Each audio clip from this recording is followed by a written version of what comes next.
Olá, tudo bem? Aqui é Eduardo Rosário, Lugar de Fala, temporada 2. Como a gente está dizendo ao longo dos episódios que estão acontecendo na temporada 2, são 10 episódios. Em cada um deles, conversamos com um artista anapolino ou com obras que ressoem, com atividade que ressoe em Anápolis. Hoje eu estou com uma convidada muito especial aqui, Iraídes Ribeiro Barbosa, formada em Direito, com pós-graduação, inscrita na OAB, enfim, é alguém que já tem serviços prestados aí em várias cidades do estado de Goiás, na área do Direito, e agora também ela tem uma carreira que está se consolidando. Hoje eu converso com você, Iraídes Barbosa. Muito prazer em estar com você aqui, que bom que você faz parte disso com a gente. Prazer é todo meu, obrigada pelo convite. É sempre um grande prazer para falar de literatura, falar das obras que eu já tenho, né, para apresentar para os espectadores. Ótimo. Olha aqui, ó, na minha pauta diz assim, ó, escritora de obras literárias desde 2017, inscrita na União Literária Anapolina, na União Brasileira de Escritores, seção de Goiás, e no grupo da Associação de Escritores Brasileiros. Agora eu pergunto para você, Iraídes, o que leva uma advogada como você, com serviços prestados em várias cidades aí de Goiás afora, ora no setor privado, ora na área pública, então assim, de meio que uma carreira estabelecida, a doutora Iraídes Barbosa estabelecida, migrar ou acumular uma função ainda na arte enquanto escritora. Eu já começo assim, né? Como surgiu a Iraídes escritora? E aí, antes de responder, obviamente, você pode se apresentar aqui pra gente, para quem não te conhece ainda, tá? E já respondendo como surgiu a Iraídes escritora. Então, como você disse, eu sou Iraídes Barbosa, advogada e atualmente também escritora, porque eu sempre fui apaixonada por redação de maneira em geral. E no exercício da profissão de advocacia, mesmo com a escrita formal, eu sempre trazia um pouco para poema, conto, algumas mensagens motivacionais, com rimas, brincava um pouco. Sim, me parece que você começou escrevendo poemas, depois crônicas, contos, até chegar no romance. Fala um pouquinho pra gente, assim, como é que foi essa trajetória? Beleza, começou que você sempre gostou de redação, sempre quis escrever. Como foi essa trajetória de escrever um poema até publicar um romance? E mais, hein? Existe uma áurea aí, uma mística, que é assim, ó, quem escreve um romance tem uma coisa assim, ó, tem que ter mais de 200 páginas, tem umas coisas aí. Não, dizem que não é muito bom. Tem um romance, por exemplo, com 60 páginas. O pessoal fica meio assim, assustado. Isso é verdade, Iraídes? E como foi essa trajetória tua? Então, ainda antes de assumir a literatura, apenas elaborando alguns versos, alguns poemas, de forma leiga mesmo, né? Acrósticos, eu fazia muito acróstico na juventude. Quando chegou esse momento em que eu busquei algo, um novo desafio, algo que me fizesse buscar realizar um sonho, que trouxesse um pouco de leveza para a minha vida, porque eu estava assim, num momento de muita fragilidade e de grande preocupação. Eu quis experimentar todos os gêneros literários como um desafio mesmo, porque era algo novo que surgiu e que já eu estava me identificando e, para minha surpresa, eu conseguia trabalhar com todos os gêneros, então eu comecei a fazer contos, e com os contos eu brincava muito para falar do cotidiano, é algo que até o presente momento eu faço muito, inclusive eu divulgo no meu Instagram diversos contos através de vídeos em que eu falo de coisas do cotidiano mesmo. Eu quis fazer crônicas, eu participei de várias antologias com crônicas de minha autoria, e surgiu uma história assim daquelas impactantes, algo que de imediato eu não sabia se eu iria escrever um conto, uma crônica, mas surgiu uma prosa mais consistente, me rendeu muitos capítulos e rapidamente eu percebi que seria um romance. E um romance consistente, como você disse. Existe isso mesmo? De mais de 200 páginas. Sabe por quê?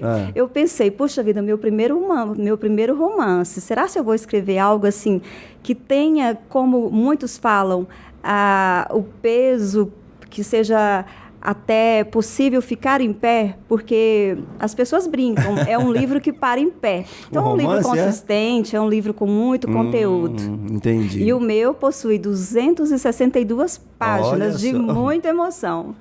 E esse romance que nós estamos falando é um que está aqui na mesa, é isso? Vou pedir para você levantar ele aí, olha ali, ó. 4 razões para sobreviver. Inclusive, quem fez a capa, Eduardo Rosário, que está aqui comigo nesse podcast. A modelo é Cris Borges. Nós fizemos mais de 1000 fotos para encontrar essa, que realmente é muito expressiva. É uma capa que chama atenção, viu, Eduardo Rosário? Onde eu apresento o livro, a capa elogiada. Fico feliz de ter contribuído de alguma forma com esse livro, né? Daí, antes de continuarmos, nós temos aqui, gente, vocês não estão perdidos aí não, vamos situar. Temporada aqui 2 do Lugar de Fala. Estou com a escritora Iraides Barbosa comigo aqui. Temos uma coisa nessa temporada nova, temporada 2, que é o seguinte. Nós, aqui, vou te dar logo uma taça aqui, deixa ela por aqui. Que é assim, nós fazemos um brinde aqui, viu? É o seguinte, a gente faz um brinde, primeira parte, faz um brinde. Depois, o gole, a gente chama de gole do repúdio. Então, o brinde, aí eu falo para você, Iraides, o lugar de fala é teu, você quer brindar aqui, você escolhe. Depois, no gole, que é o primeiro gole do repúdio, você fala, o gole agora é do repúdio, você quer repudiar o quê? Você também escolhe, tá? Nós temos água com gás, energético, gin tônica e vinho. Você quer brindar com o quê? Água. Por favor, pedir ali para trazer para a gente um pouco de água. Vamos brindar com água, então. Já vai pensando aí a que nós vamos brindar. E também o repúdio, o gole do repúdio vai ser com o quê? Então, só relembrando, como o lugar de fala é teu, você escolhe, hein? Tá bom. Vamos lá, então. Aqui, água. Isso. Ali. O dela também. Para cá para ficar mais fácil. Aí. Pode pegar aqui agora. Então, Iraides.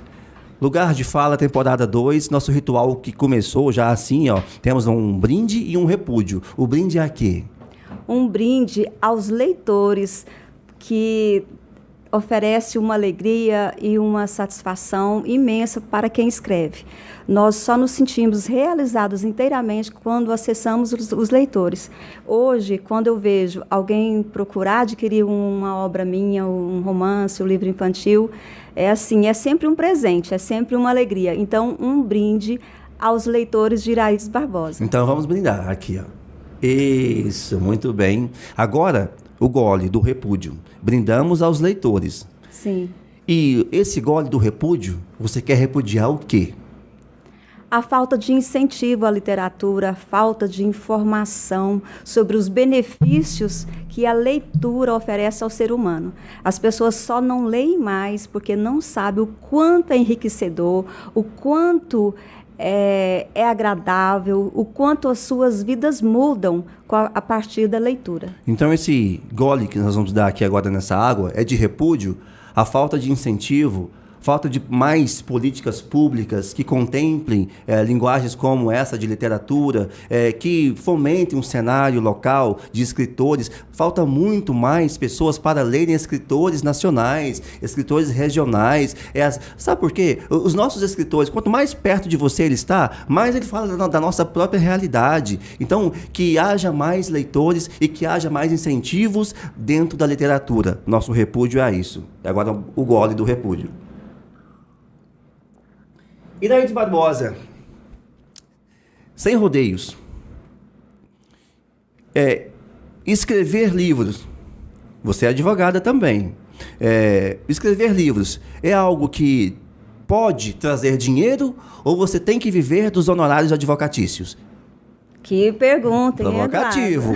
Provocativo no Lugar de Fala, temporada 2. Iraides Barbosa está aqui comigo. Porque talvez tem alguém que... Olha, vocês vão ver daqui um pouquinho, tá? Ela trouxe alguns livros aqui, a gente vai mostrar um pouquinho de cada um. Ou seja, já não é mais um livro só, tem vários. Mas a dúvida é essa. Até talvez alguém que tenha algum escrito em casa aí, né? Alguns papéis aí, rascunhado. Mas e aí, se eu escrever isso, eu faço o que com isso? Aquela coisa toda. Então, que bom que ela é advogada já de muito tempo, que ela vai poder falar. E aí, é um hobby ou alguém consegue escrever e fazer disso uma profissão que lhe dê retorno financeiro? Eu já entendo a escrita para mim como uma segunda profissão. Eu não levo como hobby, né? É claro que eu ainda não sobrevivo inteiramente do que eu ganho com a venda dos meus livros, porque eu tenho apenas 3 obras e eu estou há pouco tempo na literatura me dedicando com as publicações. Mas é algo que eu espero alcançar em breve, é uma meta, inclusive.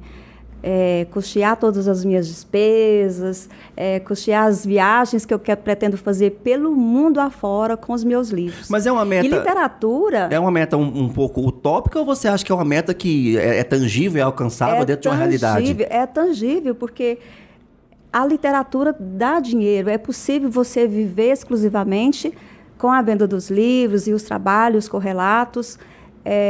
A exemplo de Paulo Coelho, desculpa. Uhum. Paulo Coelho já vendeu mais de 350 milhões de obras. Né? É um autor nacional que vende o livro em muitos países, que tem suas obras traduzidas em muitos idiomas. Né? Thalita Rebouças, eu que estive agora recente na Bienal de São Paulo, né? A maior Bienal da América Latina, eu vi que as mulheres dominaram, depois a gente quer até falar sobre isso. Sim. Autoras? Thalita Rebouças já vendeu mais de 2 milhões. A autora de Harry Potter, que é... Sim, mas já é uma franquia mundial. Sim, né? Mas só que no Brasil, em 2020, se eu não e são livros respaldados com adaptações cinematográficas e tudo mais. Sim, mas só aqui no Brasil ela vendeu mais de meio milhão de exemplares em 2020. Só 2020, que eu estava fazendo a pesquisa aqui dos autores que mais vendem e que mais arrecadam no Brasil, porque eu pretendo até fazer uma live a respeito. Então, eu me inspiro, eu tomo, por exemplo, os que dão certo. Sim. Esses que são bem-sucedidos, que vendem milhares e milhões de exemplares. E é para isso que eu trabalho. Então, é uma meta tangível, porque eu vou até te falar aqui um segredo. Quem publica um livro passa a sonhar com ser autor de um best-seller. Mesmo? Então, na hora que chegar esse momento em que eu for autora de um best-seller, eu também serei uma autora milionária. Sim, com certeza. Então, você incentiva as pessoas que estão assistindo em algum momento, um corte ou o programa inteiro, seja no YouTube ou no Instagram, e que tem alguém que tem um sonho de escrever, você incentiva que a pessoa lute por isso até alcançar os objetivos, então? Sim, sim. É como qualquer outra profissão, é preciso muita dedicação, muito empenho, muita persistência. E com o domínio, você entendendo como ocorre, como fazer melhor, como buscar o apoio das grandes editoras através da publicação e da distribuição de muitos exemplares, né? Através da divulgação e da disponibilização de exemplares em todas as plataformas, como hoje acontece. É todo um processo. Então, eu estou ainda na fase inicial, eu fiz publicações independentes, então, é claro que a minha divulgação é pequena, a tiragem, eu não fiz milhares de exemplares, né? Eu fiz dezenas, centenas de livros publicados. E quando chegar o momento em que eu puder contar com uma editora que vai estar publicando milhares de livros de minha autoria, aí sim eu consigo disponibilizar esses livros em várias livrarias, em várias plataformas. Existem 2 métricas no Brasil, Iraides, que os resultados são bem deficientes nas estatísticas. Uma delas é o quê? O Brasil é um país de pouquíssima memória sobre as suas pessoas, sobre os seus artistas, sobre o que acontece, sobre a própria história do Brasil. O Brasil é um país... As pessoas, em geral, não tem esse cultivo de raciocinar sobre o que aconteceu há 5 anos, há 10 anos, a própria história do Brasil. As pessoas vão vivendo daqui para frente e não importa o que passou. Muita gente. Outro déficit também numérico, nos índices, é de pessoas que leem, seja literatura, ficção e tudo mais. É um número pequeno. Então, partindo do seu ponto de vista, o que fazer para que essa realidade pudesse mudar, pensando nesse Brasil? A nível de incentivo à leitura, é preciso desmembrar isso em faixas etárias. Por exemplo, para crianças, é muito fácil a lerem. Eu estou com 2 visitas em casa que são mirins, e só de você contar a história, sem ler, não precisa nem fazer a leitura, mostrando as ilustrações, falando do que contém ali naquela história, elas têm interesse, elas querem saber, elas querem interpretar, elas querem contar depois a história que elas ouviram.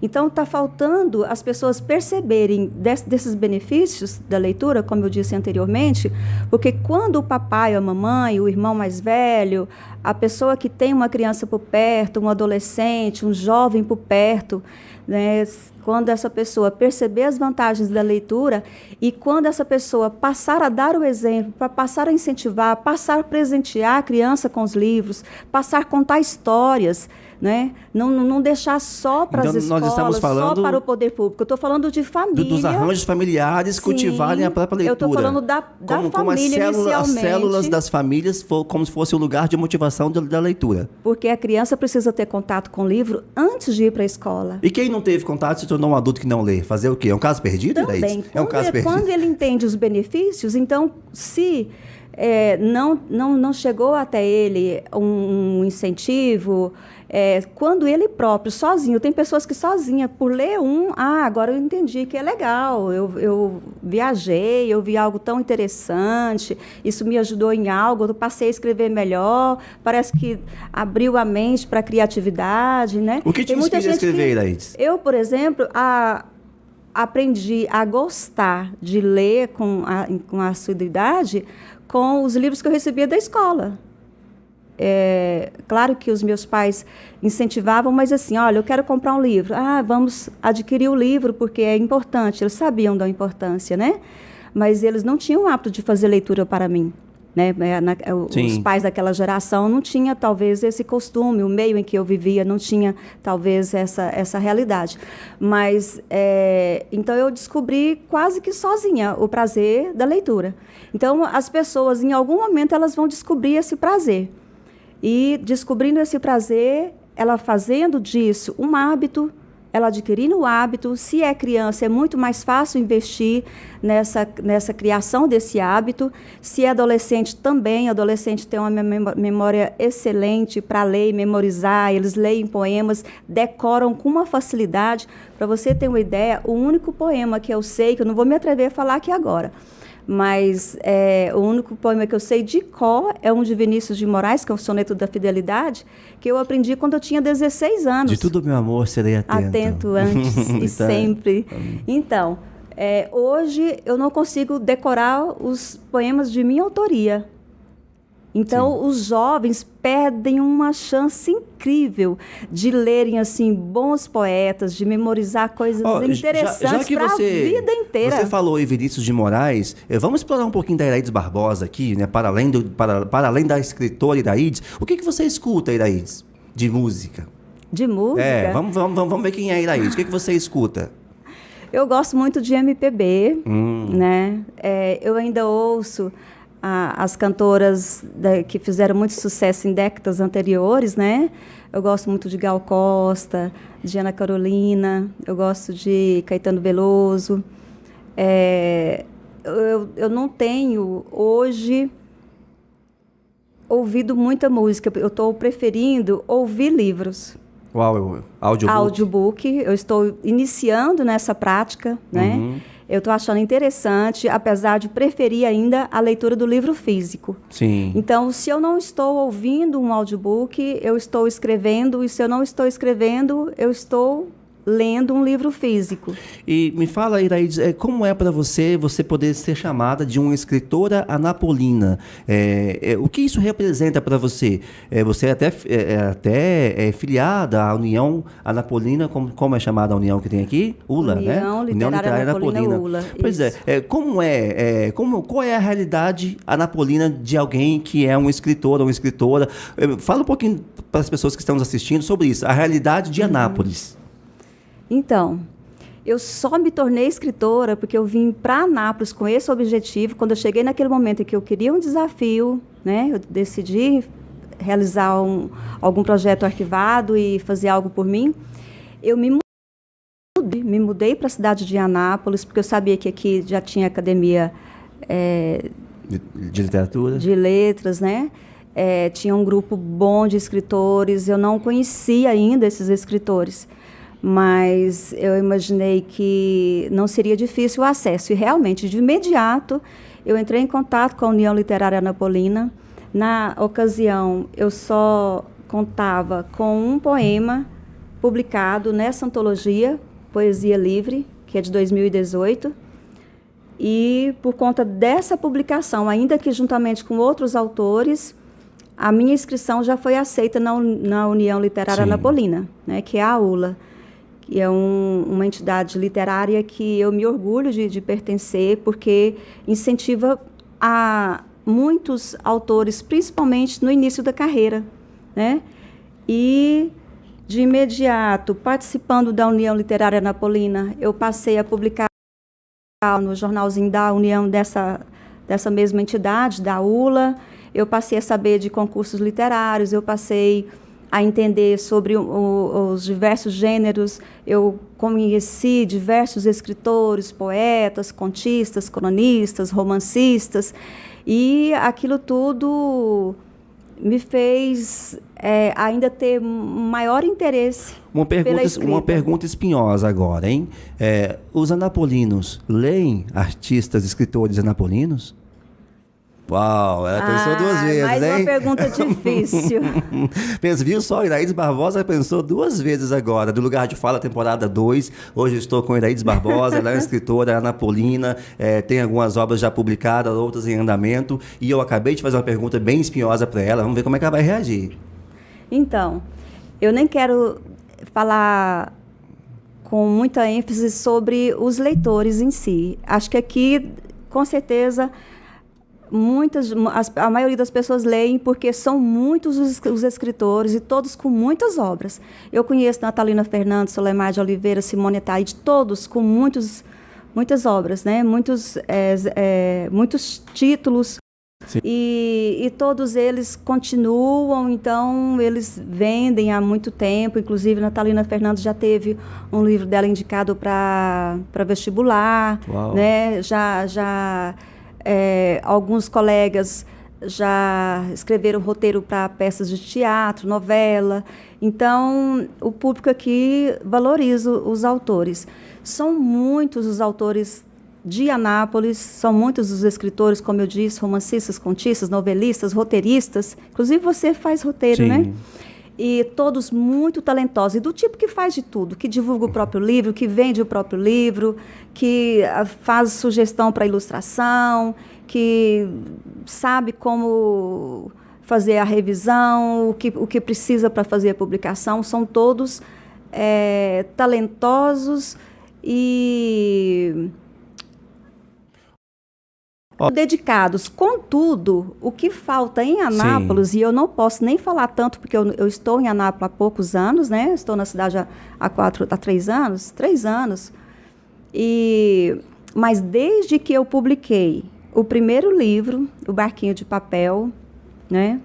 Também agora a publicação do romance, desde que eu estou em Anápolis, eu não encontrei apoio do Poder Público Municipal, e me falaram, quando eu me inscrevi na União Literária Anapolina, me falaram, olha, nós temos aqui um edital todo ano, nós temos uma lei municipal de incentivo que permite a publicação de diversos exemplares, são muitos os escritores que publicaram já muitas obras através daquela lei que o Fundo Municipal de Cultura não Anápolis contempla? Em Letras, Fatos e Imagens. Desde que eu estou em Anápolis, ainda não retornou. Nem pelo Fundo Municipal de Cultura? Teve uma interrupção. Então, aí pelo Fundo Municipal da Cultura eu cheguei a me inscrever, mas como não são muitas as vagas, eles disponibilizam 3 vagas para literatura. Sim. São poucas vagas. Sim. Né? E como somos muitos os escritores inscritos, é muito difícil. Então, o incentivo é mínimo. Nesse sentido, se colocassem em prática a lei que já existe, que nem precisa de legislar a respeito, existe uma lei municipal, né, que é do projeto Anápolis em Letras, Fatos e Imagens, que simplesmente está sendo ignorada. Apenas essa lei em prática já permite a publicação aí de muitos exemplares todos os anos. Vamos falar em linhas gerais, assim, vamos imaginar, para quem aí nunca escreveu um livro e gostaria um dia de escrever, de repente, vamos pensar no livro médio, Iraide, 120 Sim. páginas, assim, para quem está assistindo e nunca escreveu um livro e gostaria um dia, só para que eles tenham uma noção. Certo. Em média, quanto você acha que custaria um livro assim, de 120 páginas para quem vai começar, tudo independente, aquela coisa toda? É algo de se gastar o quê? 5, 6 mil, 10, 15 mil, em torno? Em torno do quê? É difícil falar de valores, Sim. porque fica a critério não só do número de páginas, mas você precisa fazer a opção por o tipo de papel. Mas dá uma opção para quem nunca fez e não tem nem noção de tamanho, nada, de valores. Sim. Então, um livro básico, Sim. sem exigir papel de grande qualidade, né, básico. Esse meu, que já Um tem romance. um número maior Tem de orelha. páginas, eu posso falar por esse, porque os outros são infantis. Sim. 262 páginas. Apenas uma página colorida, que eu queria colocar uma em cada capítulo, mas justamente por conta do custo, eu acabei desistindo. Eu não abri mão do papel de boa qualidade, inclusive a capa ficou especial, você já pode tem uma perceber. textura, né? Eu coloquei apenas uma página colorida, que nem sei se faz muita diferença, mas eu precisava dessa cor vermelha, sabe? Sim. Ou seja... A depender também do número de exemplares, porque você faz o orçamento, se é para 100 livros, para 200 livros, para 500 livros, para 1.000 livros, aí muda muito, drasticamente, né? Para 300 exemplares de um romance com 262 páginas, 100 páginas coloridas, fica em torno de R$9 mil. Entendi. Certo? Isso para a gente partir do princípio de que é um número menor de exemplares, vai onerar o valor unitário. Então, Sim. Esse livro eu preciso vender a R$45, porque o valor unitário dele, para mim, ficou pesado, ficou um valor elevado. Enquanto que, se eu tivesse condições de fazer a publicação de 1.000, 2.000 exemplares, aí sim o valor unitário seria um valor menor, né? E, em consequência, o preço de venda também seria um valor mais acessível. Estamos falando de algo que realmente merece todo um network criado para que o livro possa ser escoado depois, possa ser vendido. Realmente é um negócio que tem que ser levado a sério, né? Tem que ser levado a sério. Então, não tem como falar que é um hobby, porque você investe, se a produção é independente, você investiu para a publicação, você precisa do retorno desse dinheiro para você entender que realmente valeu a pena. Sim, não é? sim. Então, eu preciso vender todos os exemplares publicados e a minha meta agora é buscar fazer uma publicação através de uma editora que assuma a publicação de um número maior de exemplares para a gente conseguir um valor unitário razoável, e aí sim eu vou conseguir também apoio para a distribuição do livro em várias plataformas. Ok. Mudando um pouquinho o assunto nosso aqui, Laís, eu sei que em 2018... você foi surpreendida, né, com um diagnóstico de AVC, com trombose, enfim, um diagnóstico difícil de encarar e de lidar. Hoje estou aqui no Lugar de Fala com Iraide Barbosa, escritora napolina, e passo a falar desse assunto que é delicado, mas também não deixa de ser inspirador. Em 2018... conta pra gente como foi essa questão e como isso afetou, não só pessoalmente, mas até mesmo a Iraide escritora, e como você se relaciona com isso hoje em dia. Você chegar num ponto da vida ainda nova, assim, e de repente receber esse diagnóstico de um AVC, de como é isso para você e como é hoje você estando aqui. Então, é até difícil falar sobre isso. Se eu tiver dificuldade, eu vou precisar interromper. Ok. porque é algo novo. Eu falei poucas vezes, eu acho que para falar assim num podcast é a primeira vez, e eu vou tentar explicar tudo isso, porque já me falaram que as pessoas aprendem, né, serve de incentivo para quem acha que, tendo um problema de saúde, não vale a pena lutar, né, pela realização de seus sonhos. Em 2018, eu sofri uma trombose e um micro-AVC numa veia importante da cabeça, né, que atende o cérebro. E, na ocasião, o neurologista recomendou alguns medicamentos, né, ansiolíticos, anticoagulantes, e me recomendou também que eu fizesse. Ele falou, inclusive, utilizou o termo: você precisa se tornar uma triatleta. Você precisa fazer pelo menos 3 modalidades de exercícios e diminuir essa ansiedade, porque a minha ansiedade, que até então era sempre extremada, foi que ocasionou essa obstrução dessa veia tão importante. E inicialmente eu fiquei assustada, eu fiquei com muito medo, foi um choque, eu fiquei paralisada, eu pensei, eu não tenho muito tempo de vida. Aquela visão, a conclusão que você chega sozinha, isso não foi o médico não falou de tempo, não me assustou de forma alguma. Ele só falou que eu precisaria me cuidar melhor e que tinha sido algo sério. Só que aí você vai pesquisar na internet, você vai ler os laudos dos exames, né? E quando eu pesquisei na internet e encontrei lá a informação de que quem sofre um micro-AVC tem chance de sofrer um micro-AVC, um AVC completo, em questão de meses. Aí sim, eu me assustei e fiz um balanço de vida, né? Foi quando eu relembrei do desejo, desse projeto, da escrita de um livro que eu já tinha falado algumas vezes, que eu já tinha escolhido títulos, que eu já tinha iniciado e interrompido. Aí sim, eu entendi que eu precisava de um tempo, pelo menos, para escrever algo que eu não saberia se seria o livro. Eu não saberia se eu teria tempo para escrever o livro. Eu imaginava, será que dá para escrever algumas páginas? Você não tinha nenhum livro ainda, né, nessa altura do campeonato? Nenhuma publicação. Eu imaginava, eu teria tempo para escrever algumas páginas, eu teria tempo para escrever um livro completo, mas fiz toda aquela situação que eu te falei, me mudei de cidade, comecei a entrar em contato com escritores, publiquei o primeiro poema na antologia ainda em 2018, e comecei a escrever contos, fábulas, crônicas. O primeiro conto fábula, O Barquinho de Papel, eu publiquei em 2019. A Garota da Latinha Mágica, o segundo conto fábula, eu publiquei na sequência. E com a escrita sempre de uma forma acelerada, eu tinha muita pressa, eu falava rápido, eu agia rápido. Você que me conheceu sem saber dessa história, você deve ter percebido o quanto eu tinha pressa em tudo, né? Então, eu escrevi muito, com muita pressa, né?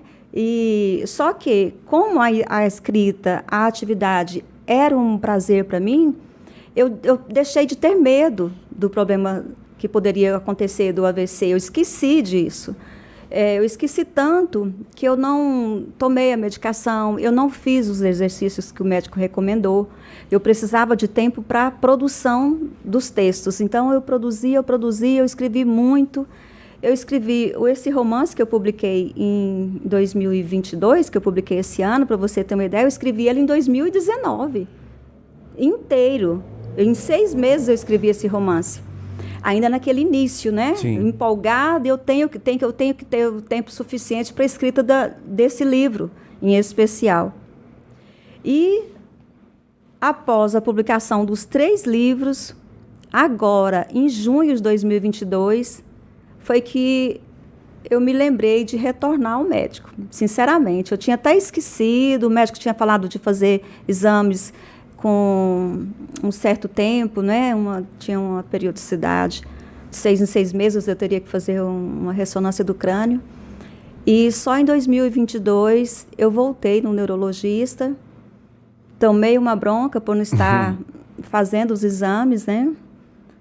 E, para minha surpresa, quando o médico abriu o resultado do exame, eu fiz o exame pela primeira vez, eu não consegui ver o resultado, porque eu imaginei assim, sinceramente, eu imaginei aqui está uma sentença de morte, porque eu não me cuidei, né? E eu tive tempo suficiente para publicar não somente um livro, eu publiquei 3 livros, então, que bom, obrigada, está ótimo, bom demais. Já estava me sentindo uma vitoriosa, porque eu publiquei em tempo 3 livros bons, maravilhosos, e eu não consegui abrir o resultado. E o médico abriu e falou, você teve sorte. Uau! Você teve sorte, houve recanalização do seio e não tem mais sinais da trombose. Mesmo? E como sinal. você explica isso, Iraídes? Eu saí do consultório com a palavra milagre em mente, agradecendo, fazendo orações. Até hoje, eu escrevi um texto, inclusive, eu quero até fazer algo interessante com esse texto. Testemunho, o título. Sim. Para falar do que eu senti, porque eu escrevi no dia. Eu gosto de escrever quando eu estou inspirada e na emoção daquele momento, né? Por isso que eu tenho muito prazer em escrever contos baseados em fatos do cotidiano, porque quando ocorre eu já vou e escrevo. É muito interessante, é muito... Eu acho interessante. Então, a atividade de ler e de escrever, Eduardo, beneficia muito o cérebro. Sim. Você pode pesquisar na internet agora. Você vai constatar, a ciência explica. O gatilho que para você foi para começar a escrever foi o diagnóstico que você recebeu. Foi o diagnóstico, foi entender que eu teria... Porque aí você queria fazer o que você... Eu poderia ter pouco tempo de vida. E a pergunta que surgiu foi, o que eu posso fazer por mim? Mas nesse caso, Iraídes, o fato de você ter escolhido escrever livros é porque era algo que você sempre quis fazer e não tinha feito? Era algo que você queria muito e você não tinha feito até esse momento? Era algo que eu queria, mas sabe aquela pessoa que tão ansiosa, como eu disse, a ansiedade era tão grande. Eu carregava tantas preocupações nas costas, como as pessoas dizem. Eu tinha tantas preocupações que eu nem acreditava que eu seria capaz de escrever um livro. Eu pensei que eu teria que parar de trabalhar, eu teria que interromper tudo que eu estava fazendo, que exigia muito de mim, e fazer um curso específico, me preparar para então saber como escrever realmente um livro. Eu pensei que eu precisaria de tempo para isso. E como eu não tinha ainda tido um tempo para me dedicar à literatura como escritora, eu não acreditava que eu estaria preparada. Apesar de ter facilidade para escrever, apesar de trabalhar com a redação oficial, de ser advogada, de fazer petições bem elaboradas, extensas, né? Apesar disso, eu tinha aquele receio de não estar ainda preparada. Para você que está nos assistindo aí, estou com o Iraídes Barbosa, um momento bem marcante aqui, independente de qual momento de vida você esteja passando. Se você assistir, seja esse episódio todo ou esse corte aqui da temporada 2 do Lugar de Fala, independente do que você esteja passando, não desista dos seus sonhos. E, se possível, investigue em você mesmo. O que você gostaria muito de fazer e por N motivos você não fez, por circunstâncias da vida, você não realizou, não executou, não começou, vale a pena talvez você investigar isso e fazer aquilo que vai te realizar. Não é uma questão, não estou falando de dinheiro, eu estou falando da vida fazer sentido. Inclusive, Iraídes, eu até te peço que você deixe uma mensagem nesse sentido para as pessoas que talvez têm, por N motivos, deixado algo de lado. E você tem um lugar, aqui é lugar de fala. Sim. E aqui se chama lugar de fala. Você tem um lugar de fala com isso porque você passou algo muito forte, muito Sim. intenso. E talvez alguma outra pessoa no teu lugar até desistiria até mesmo de viver. E entraria numa depressão e tudo mais. E por aí vai, outras situações. Mas o fato é que você emergiu disso tudo e está aqui hoje com livros publicados e com perspectivas futuras. mediante tudo que você passou e viveu, o que você pode falar para quem está assistindo sobre levar à frente alguma coisa que você quer muito na vida? É muito importante o agir, o acreditar. E é no agora, é no presente que você tem o poder de fazer as suas escolhas. Então, eu entendi isso quando finalmente eu percebi que eu poderia ter pouco tempo para fazer algumas escolhas. Eu lamentei por não ter feito coisas antes, né? Por não ter investido na literatura, por exemplo, não ter antes. E quando eu vi que eu poderia ter pouco tempo, eu tirei da gaveta aquele projeto, aquele sonho bom, e a partir da realização desse sonho, eu me fortaleci tanto que, além de resolver o problema de saúde que eu tinha, além de ser curada, eu me fortaleci enquanto mulher. Eu fiz desse trabalho, dessa nova atividade, da escrita, o meu lugar de fala, sabe? Uhum. Eu tenho alcançado inúmeras pessoas. Esse eu tenho certeza que será o meu legado. Essa é a minha melhor comunicação, é a minha comunicação mais eficiente através da escrita. Então, é através da escrita que eu deixo recados, que eu incentivo a reflexão, a mudança de comportamento.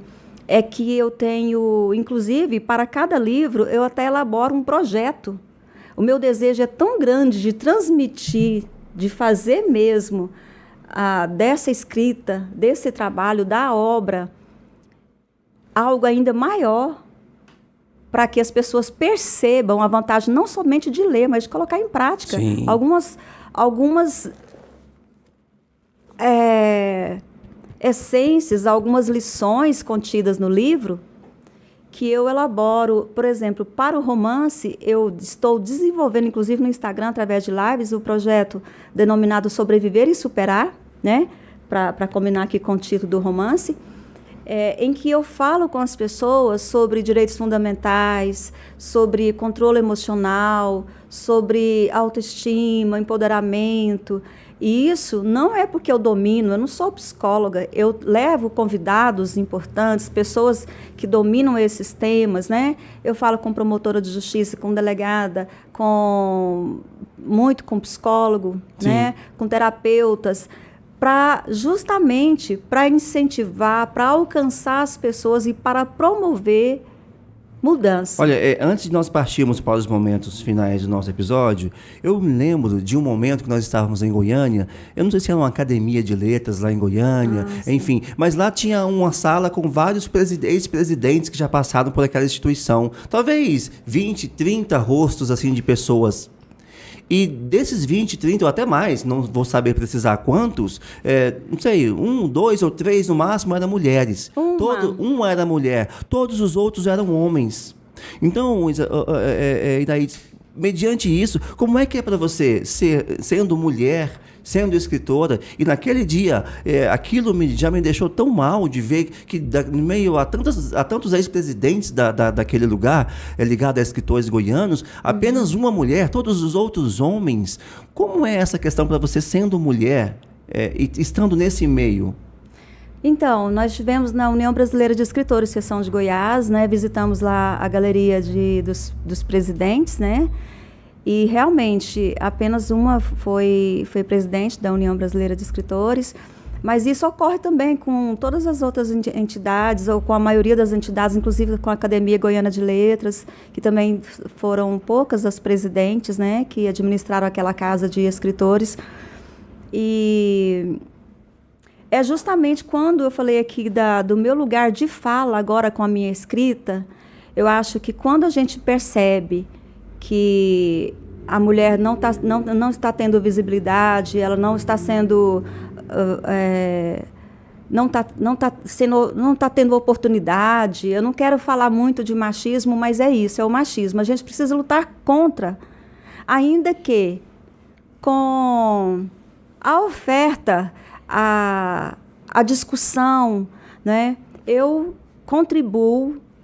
Eu sou uma escritora e, como mulher, eu percebi que as mulheres contribuem demais para a literatura. Eu até falei inicialmente que gostaria de conversar melhor sobre o que eu vi na Bienal de São Paulo, agora que eu participei, agora no mês de julho, né? Eu vim de lá dia 10 de julho, agora recente. Inclusive, eu estava lendo no jornal um balanço lá sobre como foi para as editoras. Nós tivemos na Bienal de São Paulo editoras em que a proprietária é mulher, né? São mulheres. Nós tivemos um balanço que aponta que mais de 90% dos livros que venderam muito, né, os livros de sucesso da Bienal de São Paulo foram de autoras. Uau. Né? As mulheres vendem muito, as mulheres são muito criativas, as mulheres divulgam personagens femininos com essa preocupação de mostrar sentimentos. Eu, por exemplo, a minha protagonista do romance é uma personagem feminina, e por ser mulher, eu tive a preocupação de falar de como ela administrava os seus sentimentos, de como foi, do quanto ela foi prejudicada por ser mulher. Porque se ela foi colocada numa situação de vulnerabilidade, foi pela condição de ser mulher. Se Paola fosse Paulo, ela não teria sido tão prejudicada enquanto foi. Então, na condição de autora, eu contribuo muito para estar discutindo isso, sem falar de machismo. Eu não falo da palavra machismo hora nenhuma, mas eu contribuo com a minha escrita, eu contribuo falando com os meus leitores, falando com as mulheres, falando com os homens também. Sim. Porque machismo é um problema que não é só para a mulher entender e administrar e eliminar.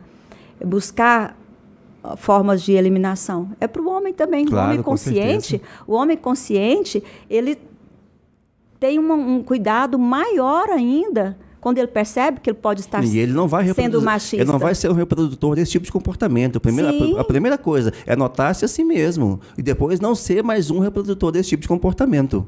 Sim. Então, as mulheres que escrevem no Brasil, na grande maioria, têm conseguido bons resultados. Os homens, eu percebo que os autores já não evidenciam tanto as mulheres nas suas obras, né? Geralmente o protagonista não é feminino, né? Uhum. E não fala tanto de sentimentos, uma coisa mais para o universo masculino mesmo. Deixa eu pegar, aproveitando você enquanto escritora, você pode sugerir, muita gente assistindo ali, algum livro para as pessoas aí, um livro, vamos fazer assim, um clássico mundial, aí, um livro, um nome nacional e um dos teus também. Então, 3 sugestões de um clássico mundial, que vai achar aí facilmente, mundialmente falando, um clássico aí nacional aí e um dos teus, o teu atual também, o romance e tudo mais. Faça essa sugestão pra gente aí na tua câmera ali, ó. Para falar de um clássico, principalmente para quem ainda não lê muito, e eu não me esqueço jamais de Poliana. Se não me engano é de Eleanor H. Potter, que fala muito do otimismo. Inclusive depois desse livro tem Síndrome de Poliana, tem vários estudos, né, desse otimismo e tudo. É um livro que você leva para a vida, uma leitura leve, sim, positiva, né? E é um clássico. Nacional, eu gosto muito de Machado de Assis, porque agora eu sou escritora. Eu estou relendo, eu reli agora recente Machado de Assis, que é Dom Casmurro. Uau. Por conta da escrita que eu acho assim, Bentinho traiu ou não? Objetiva. Acho que a eterna não. dúvida. A eterna dúvida. Então, um livro muito bem escrito. Né? Ele consegue fazer um parágrafo com uma palavra. Verdade. Que diz muito. Eu gosto muito da escrita de Machado de Assis. Anapolinos, os autores anapolinos são muitos os que eu admiro. Sim. Eu admiro demais Natalina Fernandes, né? Ela tem um livro interessante que só pelo título chama atenção. Eu Nunca Beijei Minha Mãe. Quando eu vi esse título, eu falei, meu Deus, que título, né? Eu gosto muito de títulos que são expressivos.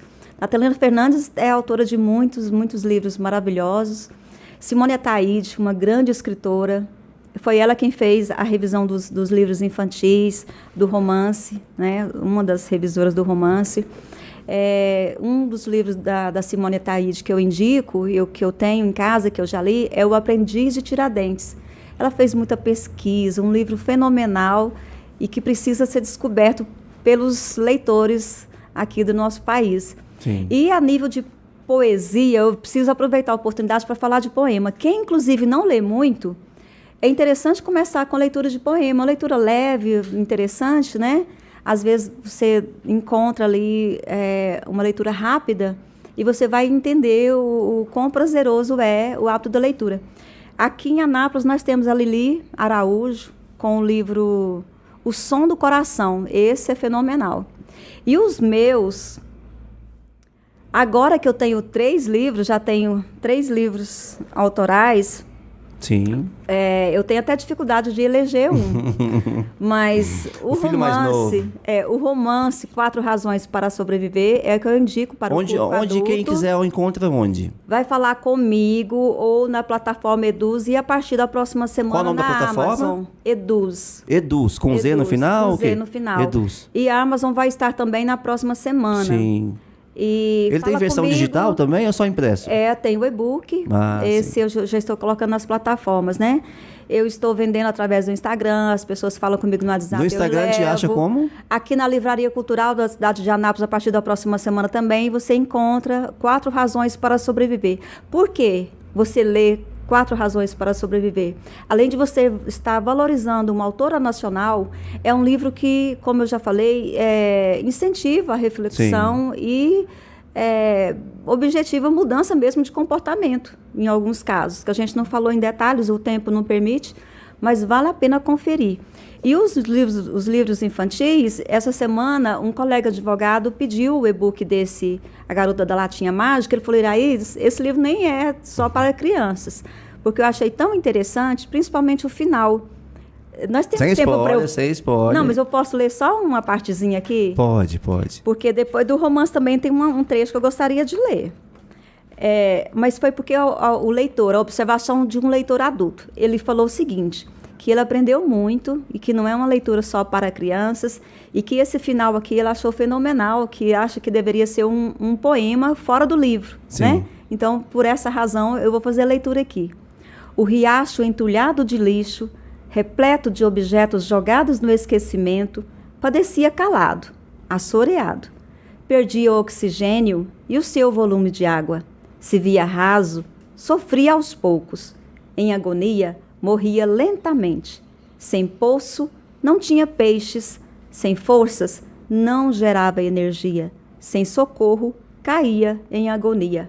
Desgostoso, resolveu lutar, endereçando alguns dos objetos para serem aproveitados e reciclados, como presentes úteis nas mãos da menina inteligente e do menino carente, e aos que deles se aproximavam, até esvaziar o seu leito, limpar a fonte, drenar a nascente, alimentar a sua esperança de ser majestoso novamente. Uau! E tudo isso, essa é a conclusão de uma prosa infantil. Uhum.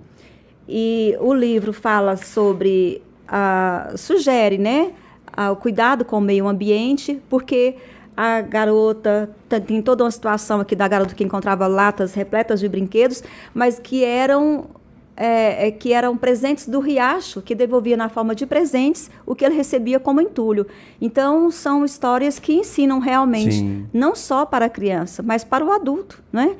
E do romance, eu gostaria de ler um trechozinho aqui. Sim, vamos terminar com o romance. Só para o leitor não deixar de conferir essa obra maravilhosa. É outro livro que também eu tenho dificuldade de eleger assim, um trecho especial. Mas olha só. Sem confiança e a condição de fazer as minhas escolhas, sei que não há vida possível. Eu seria uma marionete em mãos desavisadas de sensatez, sem compromisso algum com a minha felicidade. Por isso, a cada dia, escolho manter os fantasmas enterrados. digo não para o medo e decido vivenciar mais 24 horas de esperança e paz. A minha coragem não será amordaçada outra vez.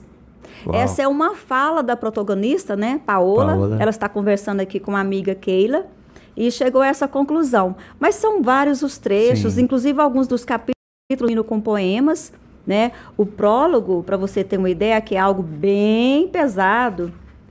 Eu posso ler mais uma frase? É só uma frase? Sim. A primeira frase de 4 razões para sobreviver, que contém aqui no prólogo, a primeira imagem que Paola percebeu foi de uma pistola seguida de: meu Deus, não pode ser. Socorro. Essa é a primeira frase do romance. Uau! Então, para dar um pouco de leveza para esse prólogo que você imagina o quão pesado é, eu faço poemas em alguns, nos finais dos capítulos, né? Para trazer um pouco de leveza e para fazer o arremate daquela prosa do capítulo. No teu Instagram, qual é? Para quem quiser encontrar, falar com você. @escritor Iraídes Barbosa. E eu estou também com um canal no YouTube. Você acessa também com essas informações, escritor Iraídes Barbosa. No canal do YouTube, eu tenho lá a playlist dos livros infantis e dos projetos pedagógicos para cada um, que já foi elaborado, inclusive com vários vídeos, sugerindo diversas atividades inspiradas nos temas dos livros, tá?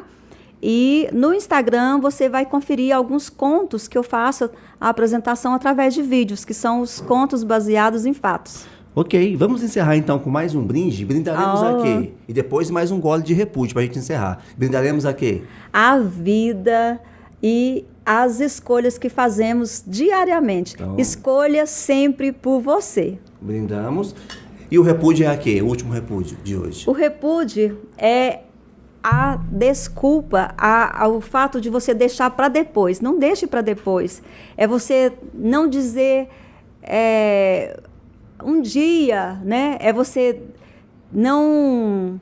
Complemente aí que não deixar para amanhã. Não deixar para amanhã, isso. Não deixar para amanhã o que você pode fazer hoje. Não deixa para depois. Não faça como eu esperei 54 anos para iniciar uma atividade que me dá muito prazer hoje. Então, nosso repúdio é esse gole. Bom, e para encerrar esse papo tão gostoso aqui com a Iraídes Barbosa, eu trago primeiro um texto que eu não vou saber dizer o nome, mas tem muito a ver com esse momento aqui, que diz assim, olha... Se as coisas são inatingíveis, não é motivo para não querê-las. Que triste os caminhos, não for a presença distante das estrelas. Ou seja, para você não desistir, mesmo quando for algo muito distante, não desista, lute por aquilo que você quer. Obrigado por esse momento, tá? E para encerrar esse momento com você, tem algo para dizer de Clarice Lispector, que também tem muito a ver com isso tudo, que é assim, eu vou parafrasear Lispector, tá? Aliás, tem considerações finais a fazer antes de eu terminar? Não, mas pode, sim. Mas pode... Se tem, podemos fazer. Eu preciso agradecer, né, aos espectadores, convidar para conhecer as minhas obras. Então, eu conto com vocês como leitores. Inclusive, estou falando de Clarice Lispector, é outra autora que eu admiro. Né? Eu homenageei Clarice Lispector e Fernando Pessoa nessa coletânea, o escritor como personagem. E eu tenho diversas participações. Então, conto com vocês, agradeço de coração, obrigada por essa oportunidade. E a partir de agora, a vida tem um novo sabor para mim, que é de leveza, de muito mais criatividade, e tudo isso porque eu estou fazendo boas escolhas. Uau! Então, parafraseando Lispector, tá? E terminando o nosso episódio de hoje com Iraídes Barbosa, escritora napolina, obrigado por ter topado, por participar, por enriquecer a temporada 2 do Lugar de Fala. Lispector disse mais ou menos, algo está te incomodando? Tome alguma providência agora, porque a vida só existe na sequência dos agoras. Até a próxima, um abraço a todos, Lugar de Fala, temporada 2.